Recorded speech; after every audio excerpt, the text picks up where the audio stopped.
Assalamualaikum dan salam Sarawakku sayang. Buletin UKAS edisi tengah hari 11 November 2020 bersama saya Hafizah Munirah Mahra. Tumpuan berita. Sarawak Energy dan Petroleum Nasional Berhad Petronas telah menjalinkan kerjasama menerusi perjanjian persefahaman MOU untuk menerokai pengeluaran komersial hidrogen hijau dan rantaian belakalannya di Asia. Dalam kenyataan media bersama Sarawak Energy dan Petronas, MOU ini mendadakan usaha penting Sarawak untuk meningkatkan dan mencuburkan diri dalam mengeksport hidrogen sebagai tenaga bagi memenuhi permintaan tenaga bersih global dan meletakkan Sarawak sebagai pusat pengeluaran hidrogen terkemuka di Asia. Majlis mendandatangani Memorandum of Understanding MOU itu telah disaksikan Ketua Menteri Datuk Patinggi Dr. Abang Abdul Rahman Zohari Dun Datuk Abang Openg yang diadakan di bangunan Dewan Undangan Negeri Dun Sarawak pada Selasa. Berikut pula, Sarawak akur dengan keputusan pembatalan Tamasya Sukan Malaysia SUKMA edisi ke-20 dan Para SUKMA 2020 di Johor akibat ketidaktentuan penularan wabak COVID-19 yang masih melanda negara dan dunia ketika ini.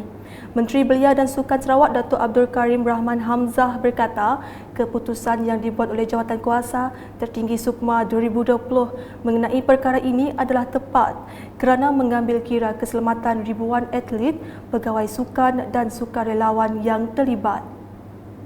Pada 9 November lalu, Menteri Belia dan Sukan Malaysia, Datuk Seri Rizal Merican Naina Merican telah membuat pengumuman rasmi mengenai pembatalan kedua-dua Tamasya Sukan edisi ke-20 namun negeri Johor tetap diberikan hak penganjuran SUKMA edisi tahun 2022.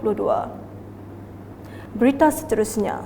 Stadium terbuka Kapit dijangka siap sepenuhnya menjelang awal Januari 2021. Menteri Muda Belia dan Sukan Sarawak Datuk Snowden Lawan memaklumkan kerajaan Sarawak setakat ini belum ada perancangan membina sebuah lagi padang bola sepak di Kapit. Walau bagaimanapun, padang bola sepak yang sedia ada di Stadium Terbuka Kapit boleh digunakan oleh orang ramai pada Januari tahun hadapan 2021. Ini memandangkan kerja menaik taraf dan pengubahsuaian Stadium Terbuka Kapit masih dalam proses pelaksanaan. Terima kasih.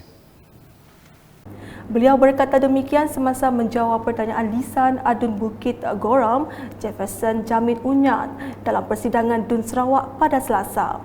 Datuk Snowden menambah, pusat pembangunan bola sepak di Kapit juga sedang dibangunkan. Selanjutnya, dalam usaha meningkatkan penyertaan golongan belia dalam dunia perniagaan secara digital, Kerajaan Sarawak telah melaksanakan 23 program e-dagang di seluruh negeri yang telah memanfaatkan 621 orang belia setakat ini. Menteri Muda Perdagangan dan Pembangunan Perusahaan Kecil dan Sederhana Sarawak, Datuk Muhammad Narodin Majais berkata, antara inisiatif yang dilaksanakan ialah kursus dropshipping Shopee, bengkel usahawan, YouTubers dan lain-lain. Bagi kementerian saya, antara inisiatif yang dilaksanakan bagi golongan belia adalah seperti berikut. Kursus dropshipping Shopee, digital kenyalang achievers, bengkel usahawan YouTubers dan kursus TikTok dan Instagram perniagaan. Katanya semasa menjawab pertanyaan lisan pertanyaan Ahli Dewan Undangan Negeri Adun Kedup Martin Ben dalam persidangan Dun Sarawak pada Selasa. Dalam pada itu, beliau menambah kementeriannya juga menyediakan geran sebanyak RM5,000 melalui program e-commerce. Selain itu, kementerian saya menawarkan geran melalui program e-commerce grant yang bernilai sehingga RM5,000 untuk usahawan mempromosi dan menjualkan produk mereka melalui platform e-commerce seperti Shopee, Lazada, Alibaba, Helpy dan e-payment seperti Sarawak Pay, Boost, Grab Pay, Touch and Go dan sebagainya. Selanjutnya, Kerajaan Sarawak menerusi Kementerian Belia dan Sukan Sarawak telah mencadangkan kepada Kementerian Pendidikan untuk menjadikan Sekolah Menengah Kebangsaan SMK Demak Baru di Kuching sebagai Sekolah Sukan Malaysia. Menteri Muda Pendidikan, Sains dan Penyelidikan Teknologi Sarawak, Datuk Anwar Rapai memberitahu cadangan tersebut adalah memandangkan sekolah berkenaan adalah berdekatan dengan kemudahan sukan. Bagaimanapun katanya, bagi menaik taraf sesebuah sekolah menjadi sekolah sukan negeri atau sukan sekolah Malaysia perlu mendapat kelulusan daripada Kementerian Pendidikan. However, our state government under the Ministry of Sports and Youth has proposed to the Ministry of Education to convert or to elevate the school SMK Demak into a full-fledged Sukan Sekolah Malaysia because of the facilities nearby. However, we still do not have an answer for that. Semasa menjawab pertanyaan lisan Ahli Dewan Undangan Negeri Adun Batu Lintang Si Chi Hau dalam persidangan Tun Sarawak pada Selasa, beliau menambah dengan adanya sekolah tersebut di Sarawak kelak, ia akan mengeluarkan lebih ramai bakat sukan tempatan yang dapat diketengahkan ke peringkat kebangsaan dan antarabangsa. Berita seterusnya. Ahli Majlis Tertinggi Parti Pesaka Bumi Putera Bersatu PBB, Dr. Nuing Jeluing telah dipilih semula sebagai senator selepas tiada nama lain dikemukakan Ahli Dewan pada persidangan Dewan Undangan Negeri DUN pada Selasa.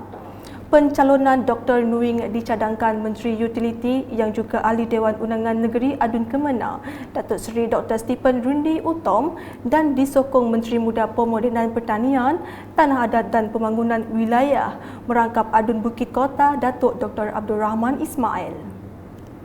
I rise to nominate Yang Berhormat Senator Dr. Nuing to be re-elected by this August House for another term. Yang Berhormat Senator Dr. Nuing has served his first term as Ahli Dewan Negara with dedication and honor.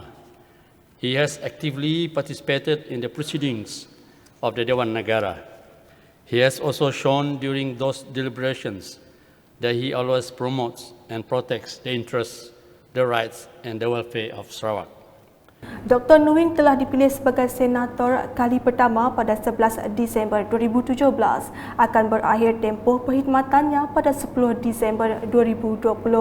Dengan pemilihan semula ini, tempoh perkhidmatan beliau akan disambung dari 11 Disember tahun ini sehingga 10 Disember 2023. Sekian edisi Tengah Hari bersama saya Hafizah Munirah dan kru penerbitan.